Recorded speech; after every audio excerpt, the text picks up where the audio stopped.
Hi, this is Cheryl for the Cut at Home design team. Today I have a pretty wedding card for you, or this could be an anniversary card. The thing that I really liked about it was this focal point here, the double hearts with all the beautiful piercing and the lattice work detail that comes with it.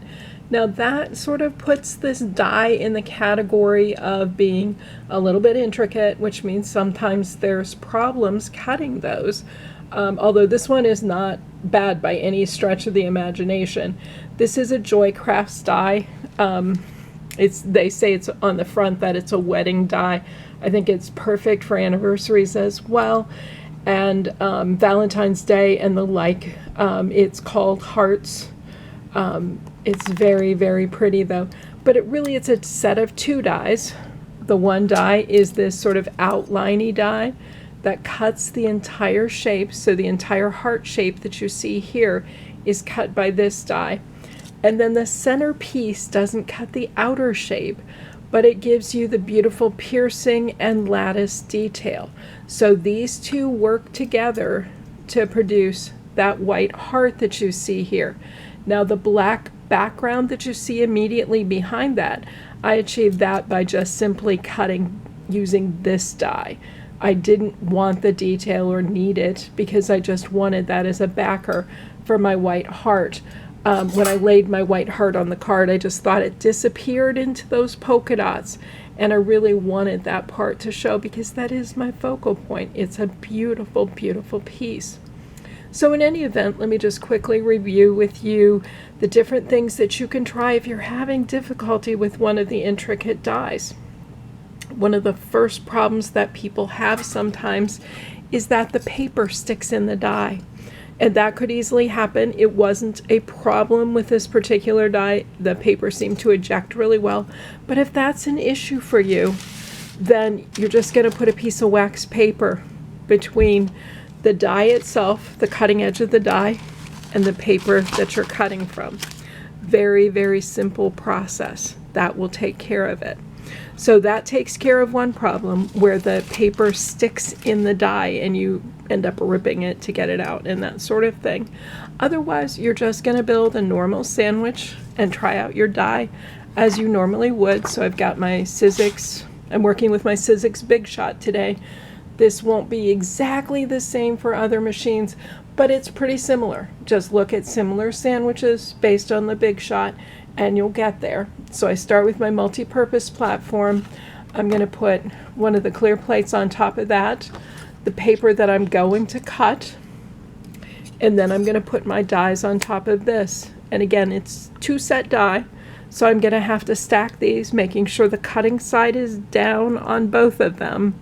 This one I want to line up carefully because I want that beautiful detail centered in there. This is a part where you may want to use a little washi or some other tape to tape it down a little so it doesn't move for you when you crank it through. But then you're going to finish your sandwich by putting your other clear plate on top and running it through. Now, if you find that it doesn't cut well, one of the first things you can try is simply running it back through the machine again. So you can run it forward through the machine and then backward, or you can run it forward through, pull it out, and actually shift your sandwich. You'd have to be careful about this, and you'd want things taped down and such. You're going to have to trim your paper that you're cutting from, but you could simply shift it this way and cut in this direction. Sometimes changing the direction of cut will make a difference in the detail that you get and the problems that you get from it. But if those simple things don't work, first thing I do is I add a shim. A shim is usually an 80-pound cardstock. With my Sizzix, I put my shims on top of the multi-purpose platform, but underneath my clear plate. That way they're not in my cutting area or anything else. So I would simply do it this way. I've got my die there on top, and I'm going to put my clear plate on top, and I would run it through. If one shim doesn't work, try a second one.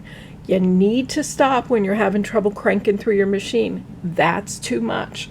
But do it one sheet at a time. You don't want to throw multiples in there.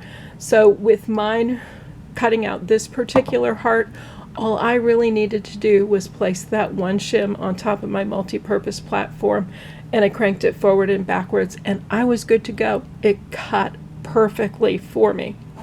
Now, other things you can try, if the shims aren't working for you, once you get to the point where you've got maximum shims and you can't do any more, you can also use a metal adapter plate. Several of the die manufacturers make these to facilitate use with their dies.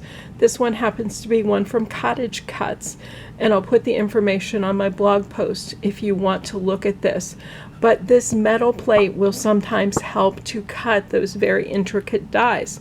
Now, its positioning belongs on top of the clear plate, so it's multi-purpose platform, a shim if you need it, although I would run it first without a shim with this. So let's pull that out.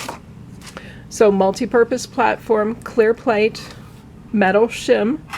Now I've got my cardstock on top of that, my dies, and I'm going to finish my sandwich with my second clear plate.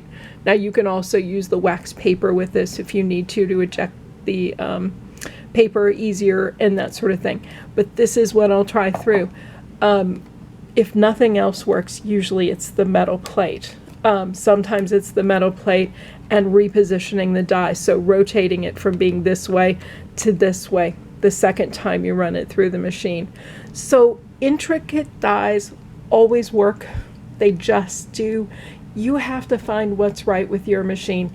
Even among the Sizzix Big Shots, they're all a little different, so mine isn't going to be like yours or the next person's. So you have to find what's right for you, particularly if you struggle a little to find the right sandwich for a particular die. Make sure you write a note, put it with the die, so you don't have to try next time. My note for this will just say one shim, and I'm done and good to go. But again, it's well worth the effort. It produces such a beautiful card. For this one, to me, the harder part was not cutting out these lattices. It was getting enough of this piercing detail to see the beauty in that, to make it really pop out and so people could see it. So work with your intricate dies. They're not as hard as they seem. They're a little annoying at times, but you can get there. Thanks for watching. Bye.